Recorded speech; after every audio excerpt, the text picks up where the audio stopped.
The ballroom was made of glass, gold, and secrets. Crystal chandeliers shimmered above the city's most powerful people. Champagne flowed. Cameras flashed. Laughter echoed like nothing bad had ever happened inside those walls. Then the music stopped. It wasn't a loud interruption. It was quieter than that. The Mafia Wife stepped forward in emerald silk, her heels clicking across marble like a verdict being delivered. Her smile was polished, controlled, deadly. "Since you like standing so close to my husband," she said softly, loud enough for the microphones to catch, "let's remind you who you really are." Gasps rippled through the gala. Before anyone could move, she grabbed the black maid by the collar of her uniform and tore. The white apron ripped free in one violent motion. Fabric fell to the marble floor. Phones went up. Someone laughed nervously. Someone whispered, "Is this part of the show?" The maid didn't scream. She didn't cover herself. She didn't beg. She just stood there, exposed, humiliated, surrounded by cameras, and lifted her eyes. Not to the wife. To him. The mafia boss hadn't moved. He stood on the upper balcony, one hand resting on the railing, watching like a man studying a chessboard. The wife smirked, lifting her champagne glass. "Know your place," she said coldly. But as the applause began, thin and awkward, the maid leaned forward slightly and whispered something only the boss could hear. 3 words. "She's working with them." For the first time that night. His expression changed. And by sunrise, the woman in emerald silk wasn't the queen of that house anymore. Before we proceed, don't forget to like and subscribe. The Grand Obsidian Gala wasn't just a party. It was a theater of power where the air tasted like vintage champagne and cold, calculated ambition. Crystal chandeliers hummed above a sea of tuxedos and gowns that cost more than a small country's annual budget. Flashbulbs popped from the shadows like miniature lightning strikes, capturing the smiles of corrupt senators, oil tycoons, and the men who actually held the city's leash. In the center of this golden cage stood Lorenzo Morty, looking like a monolith of dark, polished marble.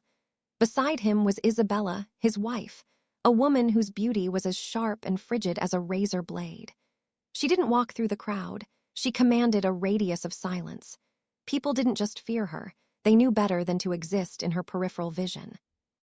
Lorenzo moved with a predator's grace, his eyes scanning the room, not for friends, but for weaknesses. He was the gravity around which this entire room orbited, yet he seemed detached, his mind miles away. Meanwhile, Isabella played the part of the perfect consort, though her hand, draped over Lorenzo's arm, was tense. Every few minutes, she slipped a gold-encrusted smartphone from her clutch, her thumbs flying across the glass before she'd glance toward the velvet-draped corner near the service entrance. There, a man in a nondescript gray suit stood, his eyes fixed on her with an intensity that had nothing to do with the gala's festivities. Isabella would offer a barely perceptible nod, her lips curling into a secret, jagged smile. Near the catering station, Alara moved with a quiet, grounded poise that stood in stark contrast to the performative hysteria of the elite. She was new to the inner circle, her face a striking, calm presence against the gaudy backdrop of the ballroom. Her uniform was crisp, her movements precise, yet there was something in the way she kept her chin steady, an unwavering grace that seemed entirely out of place among the sycophants. She carried a silver tray of flutes, navigating the throng with the ease of someone who had survived far worse than spilled drinks. The tension in the room tightened like a garrote. Isabella had been watching her for the better part of the hour, her gaze narrowing every time the maid moved near Lorenzo. The Ice Queen didn't like anything she couldn't control, and there was an unreadable serenity about this new girl that clearly grated on her nerves. As the orchestra swelled into a frantic crescendo, Isabella suddenly broke away from her husband's side. She caught Alara's eye across the marble floor. There was no warmth in Isabella's expression, only a predatory hunger. She signaled with a flick of her manicured fingers, a gesture so dismissive it was meant to demean. As Alara approached, her tray steady, the room seemed to hold its breath. Lorenzo turned, his brow furrowing as he noticed his wife's sudden shift in mood. Isabella stopped just inches from the maid, the scent of her expensive, suffocating perfume clashing with the crisp air. She leaned in, her voice dropping to a low, venomous hiss that wouldn't reach the cameras but was meant to shatter the girl's composure. "You," Isabella whispered, her eyes dancing with malicious intent. "You've been hovering near my husband all night, haven't you? Come closer. I think it's time I taught you exactly what happens to things that don't know their place." She reached out, her fingers hovering near the collar of the maid's uniform, her eyes glinting with the promise of a public, brutal correction. Isabella's hand didn't just brush Alara's collar, it clamped down like a velvet-covered vice.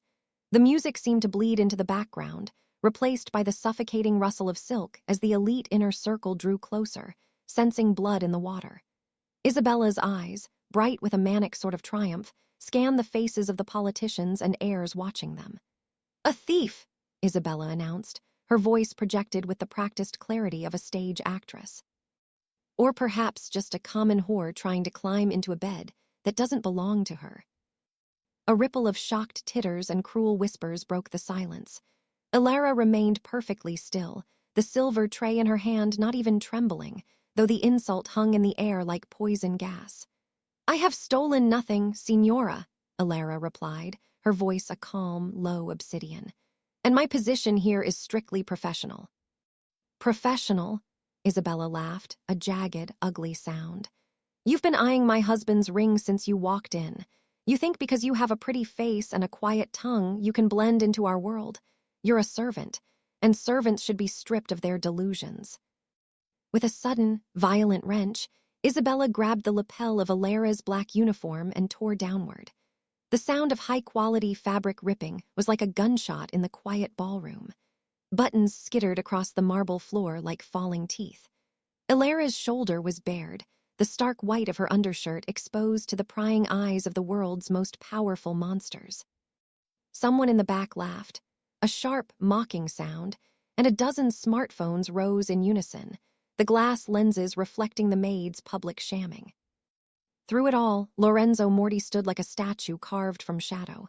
He didn't move to stop his wife. He didn't speak. His silence was heavy, a physical weight that made the air feel thin. To the crowd, it looked like the dawn was giving his blessing to the humiliation. To Isabella, it felt like victory. But to anyone who knew the true depth of the Morty bloodline, that silence felt like the moment before a skyscraper collapses. Alara didn't crumble. She didn't wrap her arms around herself or weep. Instead, she adjusted her stance, her spine lengthening as she stabilized her center of gravity.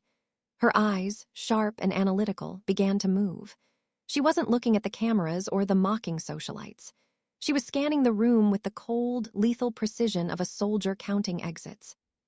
Her gaze landed on a man 3 rows back, a guest she hadn't noticed earlier, standing just behind a floral arrangement. He was wearing a heavy gold signet ring, the light catching the engraving. It wasn't a family crest of anyone invited to this gala. It was a serpent coiled around a dagger, the mark of the Valerius Syndicate, the Morty family's blood-sworn rivals. The man wasn't laughing. He was watching Isabella with a look of predatory expectation, his hand hovering near the small of his back. Alara's breath hitched, not from the shame of her torn clothes, but from the sudden, chilling realization. The man in the gray suit Isabella had been whispering to, the theft accusation, the public distraction, it wasn't just a wife's jealousy. It was a setup. Isabella wasn't just breaking a maid, she was opening the gates for an execution. Alara looked back at Lorenzo, her eyes burning with a secret he hadn't yet seen. The Ice Queen thought she was the one in control, but she had just started a fire in a room full of gunpowder. The humiliation was supposed to break her, but Alara was not a creature of porcelain. As the whispers of the elite turned into jagged laughter, her mind retreated to a different life, one far removed from silver trays and silk-lined ballrooms. Years ago, before the Morty name was synonymous with an empire, Lorenzo had been a man bleeding out in a rain-slicked alleyway in a city that had already written his obituary. Alara hadn't been a maid then. She had been a shadow with a medic's kit and a soldier's nerves, the only one brave enough to pull a dying lion into the safety of her basement. She had stitched his side, fed him when the world wanted him starved, and held a pistol to the door while he recovered. When he rose to power, he had tried to keep her close, but the target on his back was too wide. For her own safety, he had sent her away, hidden her under layers of aliases and quiet lives. She had disappeared, not out of fear, but as a tactical retreat. But 3 weeks ago, a ghost from her past had whispered a single name in a crowded marketplace: Isabella. The warning was clear. The woman Lorenzo had married to solidify a political alliance was no longer a partner. She was a Trojan horse. Ilara hadn't returned to the Morty estate to scrub floors.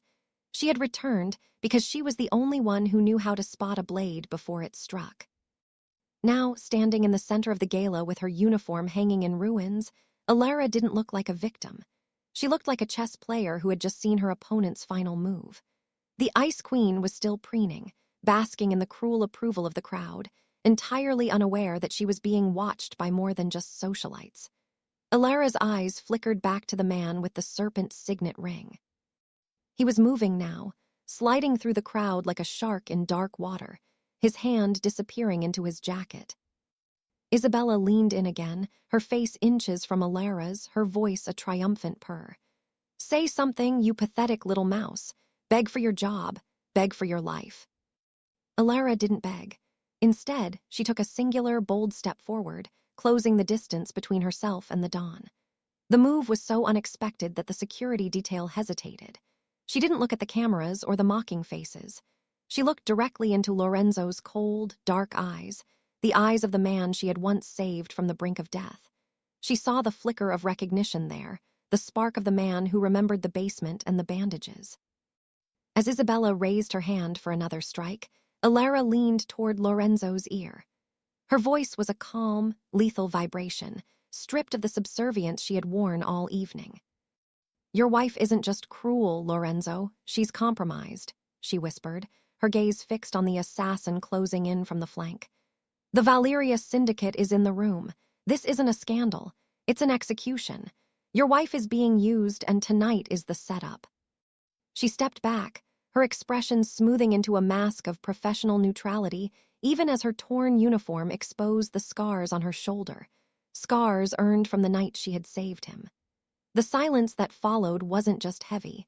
It was the silence of a fuse that had finally reached the dynamite. The air in the ballroom thickened, heavy with the scent of expensive lilies and the metallic tang of impending violence. Isabella smoothed the front of her silk gown, her chest heaving with a dark, rhythmic satisfaction. To the onlookers, she was merely a jealous wife marking her territory, but beneath the diamond-encrusted bodice of her dress, her heart hammered a frantic, desperate beat. This wasn't just about a maid with a hauntingly familiar gaze. It was about survival. Isabella had spent the last year drowning in gambling debts that even the Morty coffers couldn't quietly absorb, and the Valeria syndicate had been only too happy to buy her soul in exchange for her markers. They had whispered poison in her ear for months, promising her a reign that didn't require Lorenzo's permission. "A true queen doesn't share power," the man with the serpent ring had told her in a darkened car weeks ago. "Distract him, break his focus, make a scene so loud the world can't hear the safety click off a suppressed pistol, humiliate the help, and while the Dawn is busy managing the scandal, we'll handle the succession." The tearing of Ilara's uniform hadn't been an impulse. It was a choreographed signal. Every rip of the fabric, every shamming word spat into the quiet room, was a beacon to the assassins circling the perimeter. Isabella watched Ilara whisper into Lorenzo's ear and felt a momentary flicker of ice in her veins, not out of guilt, but out of the terrifying possibility that the girl knew too much. But then she looked at Lorenzo. He remained motionless, a shadow in the center of the spotlight, his expression unreadable. She assumed his silence was the paralysis of a man embarrassed by his wife's public tantrum. Isabella pivoted away from Ilara, her heels clicking like a countdown on the marble floor. She felt the weight of the man in the gray suit's gaze from across the room. The trap was set. The Valerius marksmen were moving into position behind the heavy velvet curtains, and the security detail, half of whom had been bribed with syndicate gold, were looking everywhere but at the exits. She reached for a glass of vintage champagne from a passing waiter's tray, her fingers steadying as she felt the rush of the endgame. She didn't care about the maid's history or the scars on her shoulder. She only cared about the crown that had been promised to her once the floor was stained with Morty blood. Isabella turned back toward the center of the room, raising her crystal flute high enough for the light to catch it, a glimmering torch in the dimming ballroom. She didn't look at her husband. Instead, her eyes locked onto the man with the serpent signet ring. She offered him a sharp, jagged smile, the kind a predator gives before the final spring. "To the future," Isabella announced, her voice ringing out with a chilling, triumphant clarity that silenced the last of the whispers. "To a night we will all remember forever." She tipped the glass to her lips, her eyes never leaving the assassins. The toast was finished. The distraction was complete. The signal had been sent, and by her estimation, the Don was already a dead man walking. Lorenzo Morty did not explode. He exhaled, a sound like a winter wind passing through a graveyard. He stepped back from the center of the spectacle, his face a mask of impenetrable granite. To the gathered elites, it looked like a retreat, a man defeated by his wife's public hysteria and his own wounded pride. Isabella watched him go, her chin tilted at a triumphant angle, the champagne bubbles dancing in her glass as she basked in the imagined glow of her new kingdom. She thought she had sidelined him. She thought his silence was a white flag. She couldn't have been more wrong. As Lorenzo walked toward the shadows of the arched balcony, his hand went to the small comms unit hidden beneath his cuff. His voice, when it came, was a serrated blade. "Seal the perimeter," he commanded, the order vibrating through the earpieces of his most loyal inner circle. "No one leaves this ballroom. Not a senator, not a waiter, not a Valerius rat. Lock the gates and cut the external Wi-Fi. I want this room to be a tomb until I say otherwise." Behind the scenes, the Morty machine groaned into lethal motion. With a few taps on a tablet held by his lead strategist in the surveillance van, Isabella's world began to disintegrate in the digital ether. Her offshore accounts, bloated with syndicate blood money, were frozen mid-transaction. Her lines of credit, the very air she breathed, were severed. On the massive monitors in the security hub, facial recognition software began pinging with relentless aggression, tagging every guest with a serpent signet or a concealed weapon. The Ice Queen was still smiling at her conspirators, unaware that she was now standing in a cage of her own making. While the Don hunted, two of his most trusted specialists stepped toward Alara. They didn't grab her with the rough hands of a captor. They shielded her body from the prying eyes of the crowd. "This way, Signorina," one whispered. They led her through a concealed service door, away from the mocking flashes of the cameras. But she wasn't being taken to a servant's quarters to weep. She was ushered into a high-security tactical suite, a room lined with monitors and reinforced steel, where a silk robe and a loaded Beretta waited on a mahogany table. Lorenzo entered the room moments later, the heavy door hissing shut behind him. He stood before Alara, the dim light of the surveillance screens casting jagged shadows across his sharp features. He looked at the torn fabric of her uniform, then at the steady, unwavering fire in her eyes, the same fire that had kept him alive in that rain-slicked alley years ago. He leaned down, his shadow swallowing her whole, his voice dropping to a terrifying velvet crawl. "You came back to my house with a story of betrayal and shadows, Alara. You've turned my gala into a battlefield." He reached out, his thumb grazing the line of her jaw with a touch that was both a caress and a threat.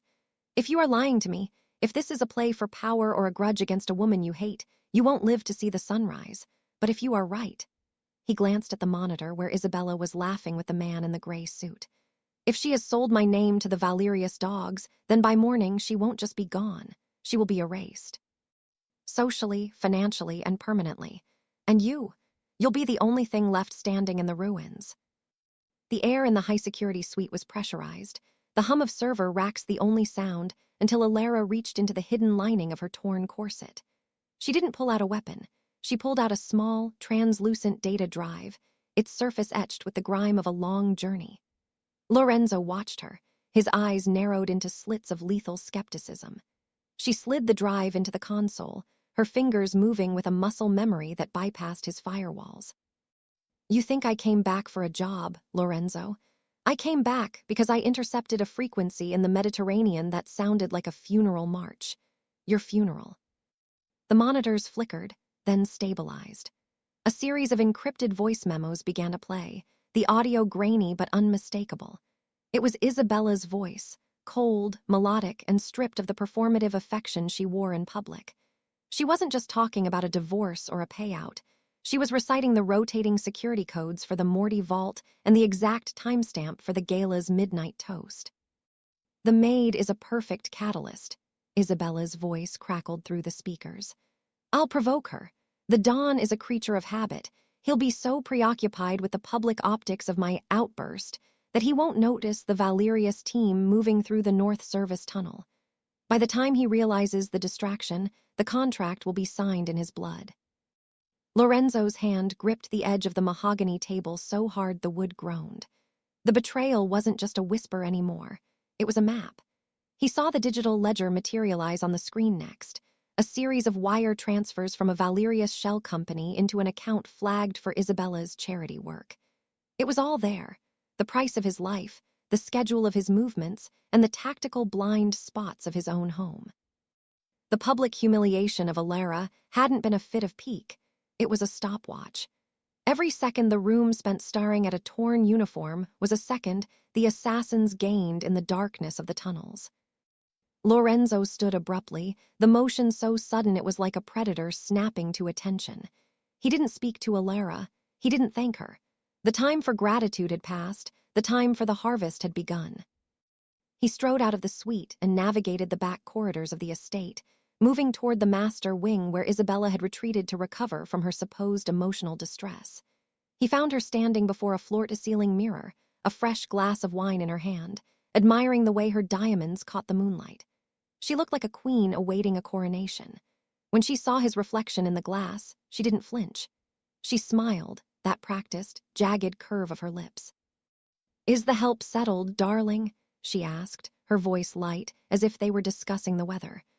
"I hope you didn't go too soft on her. The staff needs to know who holds the whip." Lorenzo didn't move. He stood in the doorway, the shadow of the hall casting a long, dark shroud over his face. He looked at the woman he had shared a bed with, the woman who had carried his name like a weapon, and realized he was looking at a stranger. "You didn't just want her gone, Isabella," he said, his voice a low, terrifying rumble that made the crystal in her hand vibrate. "You wanted the world to look left so you could strike right. You sold the Morty legacy, the security of this house, and my life, for a few minutes of applause and a debt you were too weak to pay." Isabella's smile faltered, the wine in her glass suddenly still. "Lorenzo, I don't know what." "I've seen the ledger," he interrupted, stepping into the light. His eyes were devoid of heat, filled only with the cold clarity of a man who had already decided on a sentence. "By morning, you won't just be a memory. You'll be the cautionary tale parents tell their children when they speak of greed." Isabella's glass clattered onto the vanity, the crimson wine staining the white marble like a fresh wound. She turned, her face shifting from a mask of triumph to one of wounded innocence with the speed of a seasoned grifter. "The ledger? Lorenzo, anyone can forge a digital trail. That girl, that maid, she's been obsessed with you since she arrived. She's poisoned your mind because she wants exactly what I have." Isabella stepped toward him, the silk of her gown whispering against the floor. She reached out to touch his chest, her fingers trembling with a calculated fragility. "She's a phantom from your past trying to haunt your future. You're going to throw away our legacy for the word of a servant." Lorenzo didn't flinch. He didn't even breathe as her hand landed on his lapel. He looked down at her fingers as if they were insects crawling on a statue. "Our legacy," he repeated, the words sounding like breaking glass. "You traded that legacy the moment you opened the service tunnels to the Valerius dogs. You didn't just betray a husband, Isabella. You betrayed the Dawn." "It's a lie," she shrieked, her voice cracking as the silence of the room began to feel like a shroud. She tried to bridge the gap, her eyes searching his for a spark of the man she thought she could manipulate. "Think of the optics, Lorenzo. The press, the families. You can't just cast me aside. We are the Morty power couple. You wouldn't destroy our marriage, our life, over a girl who belongs in the kitchen." The door behind Lorenzo opened, but it wasn't the security detail she expected. Two men in sharp, gray suits entered, carrying leather briefcases that smelled of old ink and finality. They were the Morty family's high-level liquidators, the men who made people disappear from the face of the earth, legally and financially, before the bodies were even cold. They began spreading documents across the bed, annulment papers, asset forfeiture waivers, and a list of every debt she had ever accrued in the dark. Isabella's face went pale, her skin turning the color of ash. "Lawyers, at this hour, Lorenzo, talk to me." "I am not replacing you because of Alara," Lorenzo said, his voice dropping to a level so cold it felt like a physical frost in the room. He stepped back, finally breaking her touch. "She is a soldier. You are a parasite. I am removing you because you treated my empire like a bargain bin. You thought the crown was a fashion accessory, but it's a responsibility. One you sold for a few million and a head start on a coup." Isabella looked at the papers, then at the dead-eyed lawyers, and finally at the man she had called husband. The reality finally shattered her composure. She wasn't just losing a husband, she was being stripped of her very existence. "You can't do this," she whispered, her eyes darting toward the window. "They're already here, Lorenzo, the Valerius. They won't let you just walk away." At that moment, the silent hum of the gala below changed. The rhythmic pulse of the orchestra suddenly cut out, replaced by the frantic screech of a microphone and the heavy thud of furniture being overturned. On the surveillance tablet perched on the vanity, the man with the serpent signet ring could be seen bolting toward the service exit, his face twisted in a mask of sudden, panicked realization. He had seen the Morty guards locking the heavy iron gates. He had seen the snipers on the roof shifting their aim away from the Dawn and toward his own men. The hunters had become the prey, and the realization that the Dawn was 3 steps ahead sent a wave of tectonic fear through the room. Isabella's knees buckled as she watched her allies flee, leaving her alone in a room with a man who no longer saw her as human. The sun rose over the Morty estate with a cold, unrelenting clarity, casting long shadows across the gravel driveway where the elite had once scrambled for favor. By 6 a.m., the digital world was already in a frenzy. The headlines of every major financial and social gazette screamed the same impossible news. Morty marriage dissolved, the fall of the Ice Queen. There were no scandals, no messy court dates, only the clinical finality of a Dawn who had decided someone no longer existed. Isabella was led down the grand marble staircase one last time. There was no screaming, no cinematic struggle. The 2 Morty enforcers flanking her held her elbows with a grip that was as firm as it was indifferent. She was still wearing her gala gown, the silk now wrinkled and pathetic in the harsh light of day. Her jewelry, the famous Morty emeralds and the 10-carat wedding band, had been stripped from her person by the liquidators before she left the bedroom. When she reached the foyer, she saw her friends, the women who had laughed at her cruel jokes the night before, huddled in the driveway. As she passed, they didn't offer a hand or a word. They turned their backs, their gazes fixed on their own phones as they realized her name was now a contagion they couldn't afford to catch. Outside the iron gates, a single black car waited to take her to a life of nothingness. Her accounts were a desert of zeros. Her credit lines had been cauterized. She was a woman with a high-fashion face and a ghost's future. As the gates began to hum shut, a second car pulled up to the front steps. Lorenzo stepped out, looking as if he hadn't slept, yet carrying an aura of revitalized power. He didn't look at the gate. Instead, he reached back into the car and offered his hand. Alara emerged. She was no longer in the torn black fabric of a servant. She wore a tailored charcoal suit that commanded respect, her hair pulled back into a sleek, professional crown. She stood beside Lorenzo, not as a conquest or a trophy, but as a pillar. A cluster of reporters, held back by the perimeter team, began shouting questions. Lorenzo raised a hand, and the chaos died instantly. "There has been a vacancy in the Morty executive circle," he announced, his voice carrying across the lawn with the weight of a decree. "Alara is not a guest, and she is certainly not a maid. She is my chief of operations and the primary advisor to the Morty interest. From this moment on, her word carries the weight of my own. Treat her accordingly." The cameras flashed, capturing the image that would define the next decade of the city's power struggle. The Dawn and the woman who had saved him, standing in the morning light while the past was carted away in the trash. Isabella watched through the bars of the gate as the car pulled away, taking her into exile. She looked at Alara, at the poise, the intelligence, and the quiet victory in the other woman's eyes. "She planned this," Isabella whispered to the empty air, her voice trembling with a desperate need to be the victim. "She played us all from the start." But as the wind swept through the empty driveway, the truth remained. There was no grand conspiracy, only the inevitable rot of a woman who had traded loyalty for a moment of cruelty.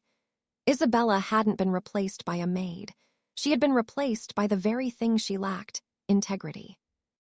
The morning air was still brittle when the first tremor of the final trap manifested. As Lorenzo and Alara stood on the estate steps, the silence of the decimated gala was punctured by the distant, rhythmic thrum of a high-velocity engine. Lorenz didn't see the threat, but Alara's eyes, trained in the shadows of the Mediterranean's underworld, caught the unnatural glint from the tree line bordering the estate. It wasn't the sun reflecting off dew. It was the cold, matte finish of a long-range suppressor. "Down!" Alara didn't scream the word. She threw it like a physical weight, her body colliding with Lorenzo, as she forced him behind the ballistic pillar of the portico. A split second later, the marble where the Don's head had been resting erupted in a spray of white dust. The Valerius Syndicate wasn't fleeing. They were attempting a scorched-earth retreat. If they couldn't have the Empire, they would leave it leaderless. Another shot whined off the stone, the high-pitched crack of the rifle echoing across the valley. "They're not aiming for you anymore," Alara hissed, her fingers digging into the fabric of Lorenzo's coat as she peered through the gap in the pillars. "They're aiming for the fuel lines of the transport cars. They want a fireball to cover their exit." She didn't wait for his orders.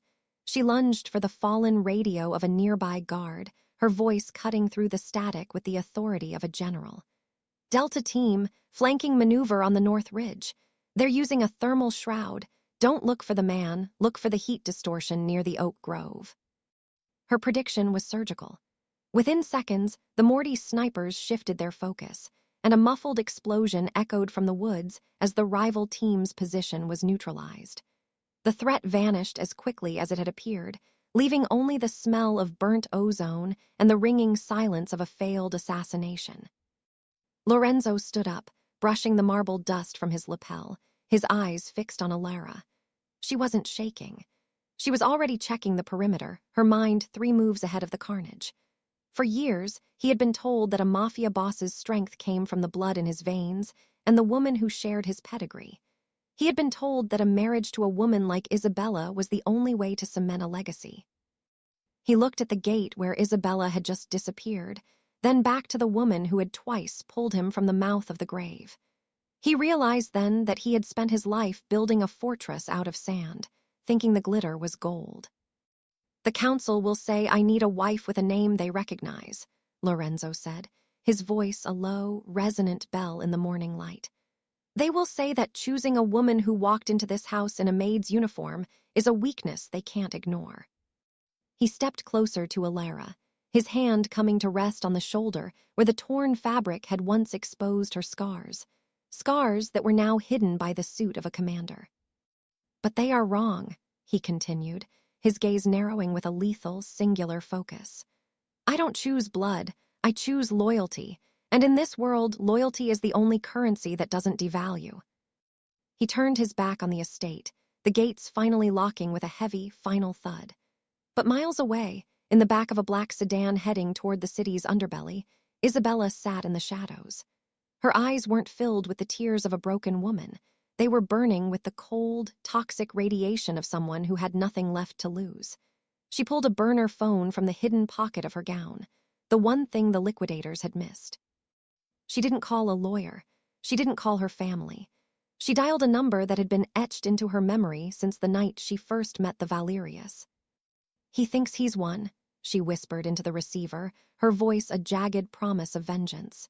"He thinks he replaced a wife with a queen, but he forgot one thing. I know where the foundations are buried, and I'm going to make sure they both go down with the house." Isabella hadn't just lost a marriage, she had gained a purpose. And as the car disappeared into the smog of the city, the air felt heavier. The Don had his new partner, but the Ice Queen had a new enemy, and she was coming for blood. The dust from the morning's violence began to settle, coating the grandeur of the Morty estate in a fine, gray veil. As the sun climbed higher, the Golden Gate stood as a silent boundary between the life Lorenzo had survived and the future he had finally chosen. The moral of the night's chaos was written in the marble shards littering the driveway. Humiliation is a weapon that inevitably returns to the hand of the one who throws it. Isabella had mistaken kindness for weakness and a uniform for a cage, never realizing that the people you step on today are often the ones holding your fate in their hands tomorrow.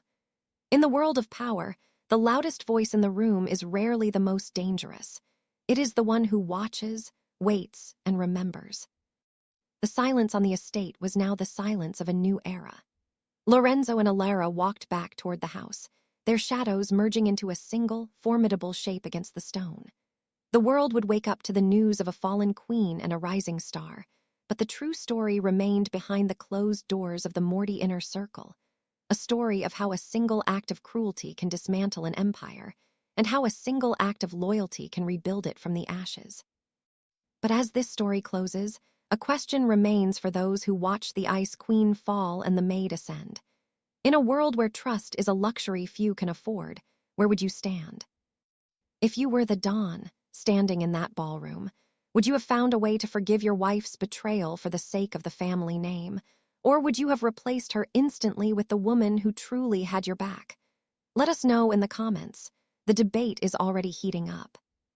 If you lived for the thrill of the replacement, you won't want to miss what's coming next. Subscribe now and hit the notification bell so you're the first to see the reckoning. You won't want to be left in the dark when the next crown falls.